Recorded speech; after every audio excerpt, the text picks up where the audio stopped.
Hi everyone, and welcome to Financial Basics, where we make money grow with you. Today I'm going to be digging into retirement accounts, specifically looking under the hood, so to speak, at what to actually invest in if you aren't happy with the default option in your retirement account, in your work pension, and how to make those changes, how to actually look at it, assess it, and decide if the default option is right for you or if you want to change that, and then how to go about actually doing that. So I want to cover why should you manage your own funds, what do pension providers actually do, figuring out if you can choose your own investments, what the default option typically is if you're making investments like this and it's automatically going into a fund. What are your investment options if you choose your own path and you want to make your own investments?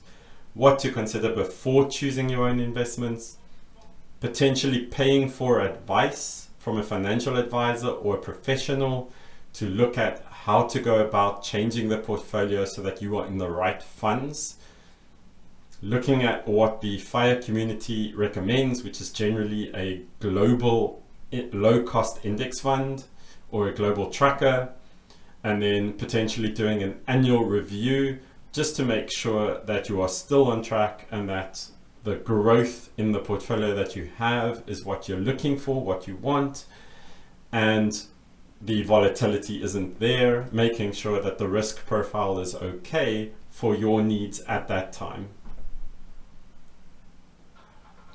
Why should you manage your own funds?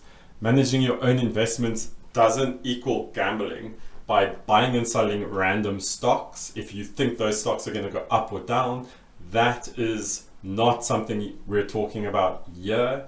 It's about minimizing your costs. It's about not paying a fee, not paying a middleman, so that you can make those choices yourself instead of paying a substantial portion of your overall value of the portfolio to potentially somebody else. Picking stocks and hoping you time the market correctly is an extremely bad idea. It's not something you should be doing unless you know what you're doing.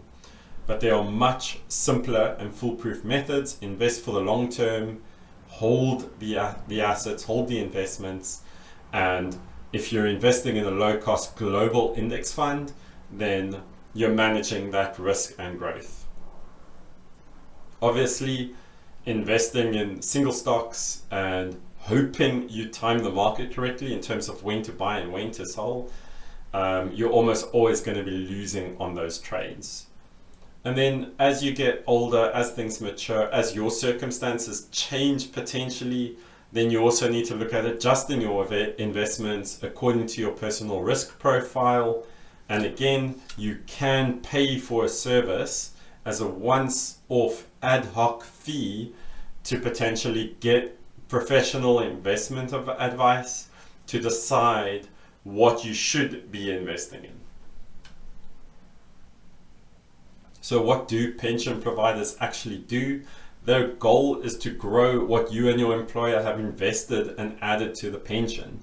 Investment growth, i.e. the growth rate, the return that they're getting, that's going to be by far the biggest factor in terms of the overall pot at the end of this 40-year work career. If you're investing $300 or £300 a month, if you do that over a period of 40 years, from 25 to 65, then the starting amount and your total contributions is going to be 13%, and the growth that you're going to experience, even if you're growing at 8.5% a year, is going to amount to 87% of the value of your pot. The other thing that pension providers are going to be looking at is just diversification to protect your investments from fluctuations in value. So usually they're looking at a mix of investments that are used to sort of balance risk and balance volatility or minimize volatility. And these investments could include bonds, property, cash, stocks and shares, the big one, and then even commodities like gold, silver, oil, even wheat. And they're just trying to balance everything. Obviously, the cost to that is you're going to end up ultimately with a lower growth rate potentially. can you even choose your own investments? So even if you take a look and dig into your pensions, you might find that you're in a product that you can't make adjustments to, it's fixed. So when can you do that? It just depends. But the money is usually automatically invested in what they call the default fund. Just be very careful with this. I have seen people who invest in a pension thinking it's growing, thinking it's being invested on their behalf.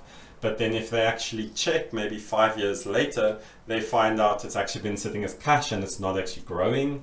So it's always a good thing just to make 100% sure that the money is ultimately being invested. And again, the default option is still going to be a lot better than if that's sitting as cash. Sometimes a pension scheme is going to require for you to make a choice before they actually make the investments. And their investments are going to usually, the default option is usually going to be a range of investments that meet the needs of the typical scheme member. And you might have the choice to pick your own investments. It just depends on the pension provider. But that typical scheme member might be actually very different to your requirements. So it's always a good idea to assess that comparison and just assess the typical versus what your needs are. And the provider or your employer can probably give you advice on what type of pension you have. If you can't find the information easily, if you're looking at the websites or if you're looking at the documentation that they're sending you or whatever the case may be, if it's on the app, you might have a choice if it's a defined pension contribution or if it's a personal pension. You might not have a choice if it's a defined benefit pension, something like a final salary or a career average scheme where you're getting paid a fixed amount when you retire, and that's completely disconnected to the performance of the investment.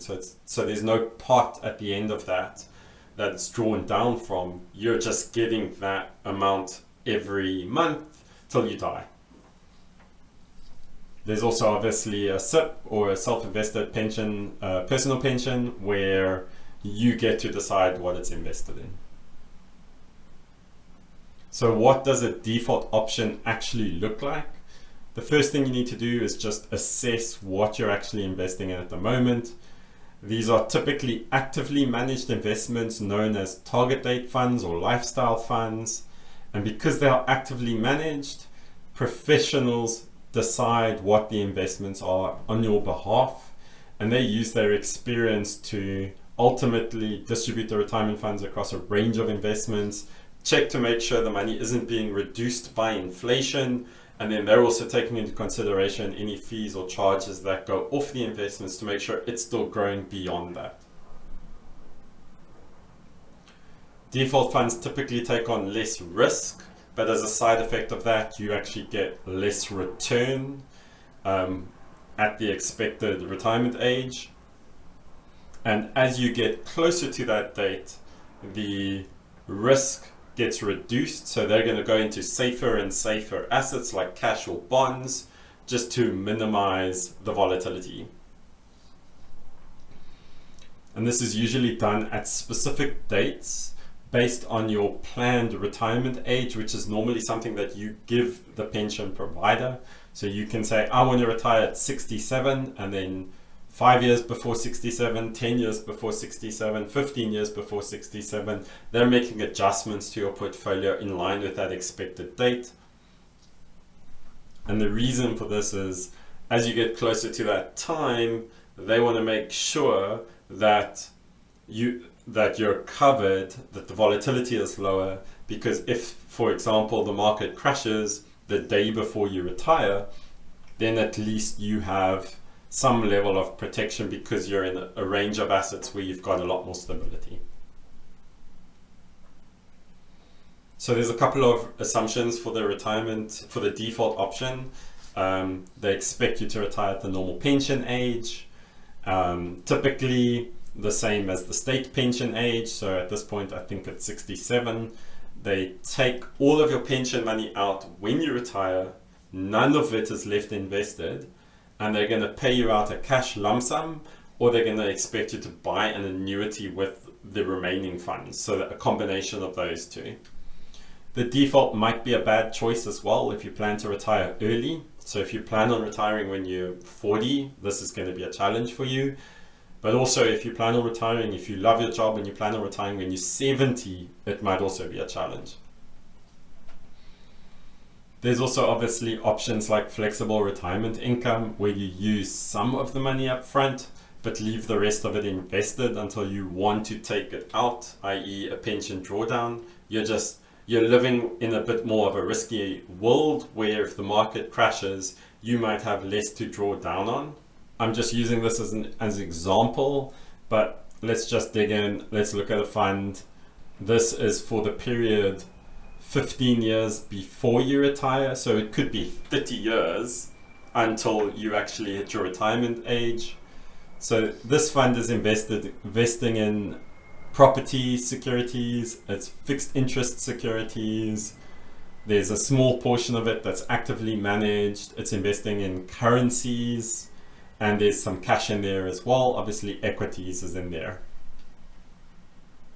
And what that means is they're already, even if you're 15, 20, 30 years away from retirement, they're still holding assets that won't give you a return as good as the market in the long run. Here you can see what that looks like. As you get closer to the retirement age, that risk is coming down. 15 years from retirement, this is the fund I just spoke about. And then as you get closer, they go more heavier into bonds or cash.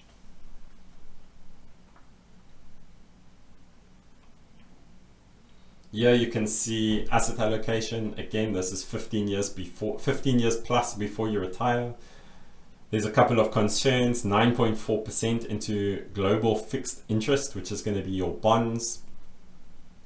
There's also other in there at 4.5%. There's UK fixed interest at an additional 2.5%. And then there's money market as well at 1.1%. These are taking away from investing in equities where you're going to get a real return, a real growth on your investments. And if you're 30 years from retirement, you don't need to be in fixed interest or money market accounts for your retirement part. So you look at the default and you're not happy with it. The pension provider will usually offer a range of alternative options, and these could have certain themes like avoiding certain industries, country-based investments, or even Islamic law. There could also be direct access to a range of passive or actively managed funds that follow indexes such as the S&P 500 or a global tracker. You should have also the option to invest in multiple funds. You choose to invest in one fund or spread your money over several. And normally you can set and forget by allocating a percentage, i.e. for example, I would want to put half of my pension contribution into the S&P 500 and half of my contribution into a global tracker. And once you've set those percentages, going forward, it's going to keep investing in that ratio. So I'm just going to pause there and I'm just going to demonstrate step by step what the process is for finding the correct equivalent funds in something like a pension provider. And I'm also wanting to try demonstrate just how complicated they make this instead of as simple as it could be. So we want to search for low cost index fund, global Vanguard equivalent Scottish Widows. And the first thing that comes up is not something from the provider, Scottish Widows, but instead it's a Reddit post, Vanguard FTSE Global All Cap Index Equivalent. So what it is somebody actually asking this specific question. What should I be investing in if I want to move away from the default options, or if I'm looking for a global tracker inside of Scottish Widows? The answer there is something from 2 years ago. SW Global Equity CS8. So what we want to do is we want to go to the Scottish Widows Fund Centre. We want to look at pension funds. We want to search SW Global Equity CS8. And there it is, second on the list. We're then going to go into cumulative performance. And if we click fund fact sheet here, we'll get the actual details. And if you take a look at that, what you're looking for is that line there, MSCI World Index and MSCI Emerging Markets Index. So it's tracking whole of market. You also want to obviously look at the other things. You want to look at the cost. You want to look at what this is invested in. You want to look at the ISIN number. You want to look at past performance.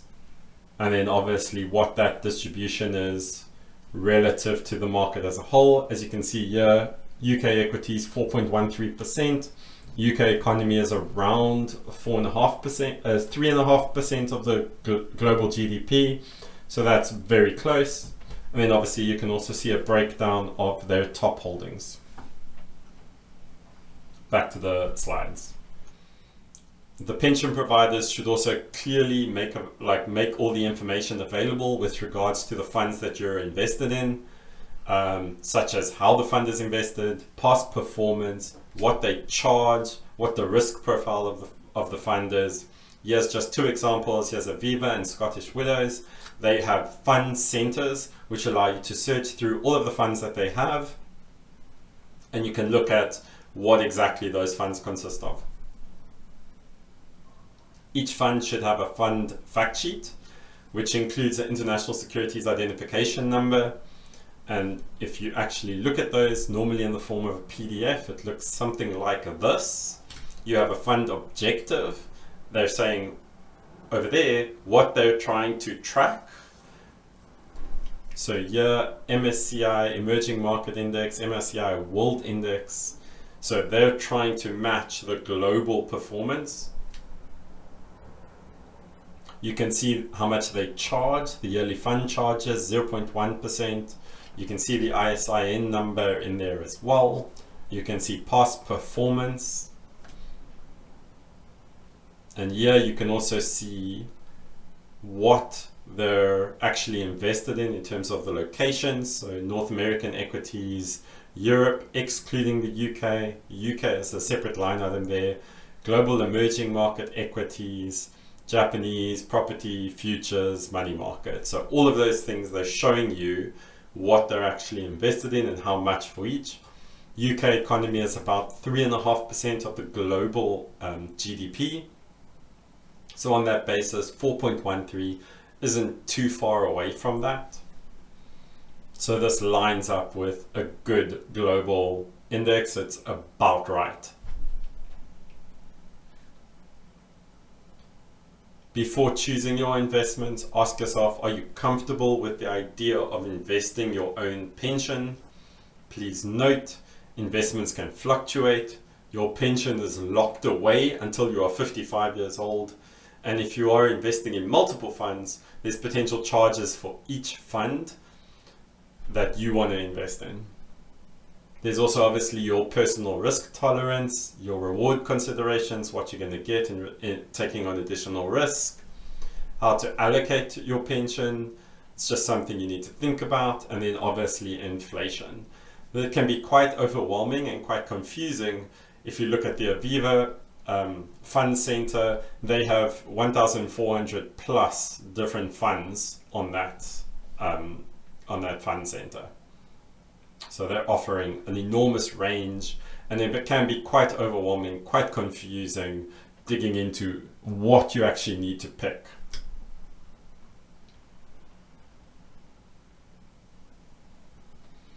I will also mention again, consider paying for investment advice. I wouldn't recommend a financial advisor, obviously, if they are charging a fee on an ongoing basis. related to the value of the assets under management, like 1%, but it's not a good idea. What you're looking for is a flat fee option where when you feel you need an advisor. If you're making a big decision or a big change, it's great to go get educated, but it's also feels amazing to go, okay, I'm just going to get an advisor, a once-off engagement, and I'm going to get advice on this specific thing. Doing the annual review, what you want to look at there is just how your circumstances have changed in the last year. Has your risk level changed? As you get older, as you get closer to retirement, it's a good thing to add more bonds or move away from just equities because you want that volatility to go down. Looking at the performance of what you have been invested in, and then what charges or fees, or have those fees or charges changed at all, where you're potentially looking at new things. The other thing to consider in this particular slide is just that rebalancing, where let's say you are 50% in the S&P 500 and 50% in the global tracker, and the S&P 500 in that particular year outperforms the global tracker, and you end up in a situation where the S&P 500 is now 60% of your portfolio and the global tracker is at 40% of your portfolio, then potentially you could sell some of your S&P 500 and invest that in the global tracker to get back to the 50-50 ratio instead of letting that continue. So why use a global tracker? In the long term, it is pretty much consistently beaten other assets over the long term, even if there's fluctuations year to year. You're not betting on your home market, so one country can lag badly behind the rest, go global to just spread that risk. You also don't want to be in a situation where you're putting all of your eggs in one basket, where your investments are local and your job is tied to the local economy, where if something tanks, you could be losing out on investments and losing your job, forcing you potentially to sell your investments at the worst possible time because the market's also down. Active funds lose on cost, so you potentially want a global tracker, a passive investment that's not being actively managed because there's fees associated with that active management. And trackers usually in the long run come out ahead. Warren Buffett has famously did a bet with this, and in the long term, most trackers, passive investors, actually beat the active fund managers.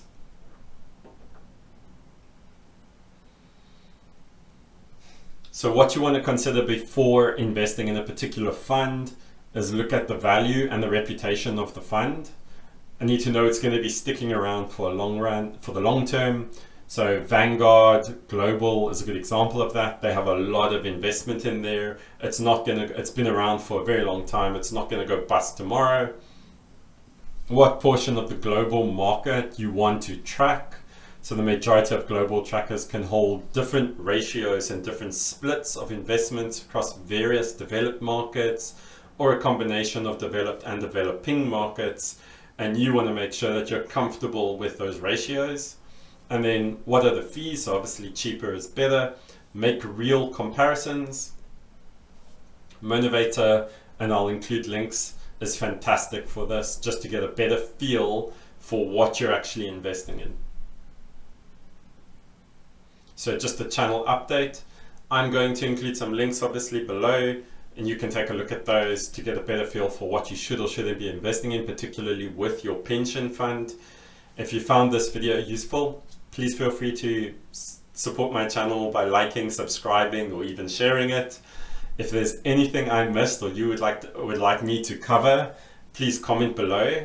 And if you don't want to comment, if it's something a little bit more private, you're welcome to also email me at financialbasicsabc@gmail.com. And if you would like to tell your story on this channel and actually have a discussion with me about your journey and your FIRE goals, I am actively looking for individuals to go through what they've done, how they've achieved what they've done, If they've already retired or if they're very close to it, you can please reach out to me on the email address above. I'm also presenting in the Financial Independence via Manchester group, running through my mortgage calculator and my approach to balancing investing versus paying the mortgage on the 26th of September between 6:30 p.m. and 8:30 p.m. British Standard Time, and I will include the link to that event as well in the description below. Thank you very much for listening, and I will see you next time. Goodbye.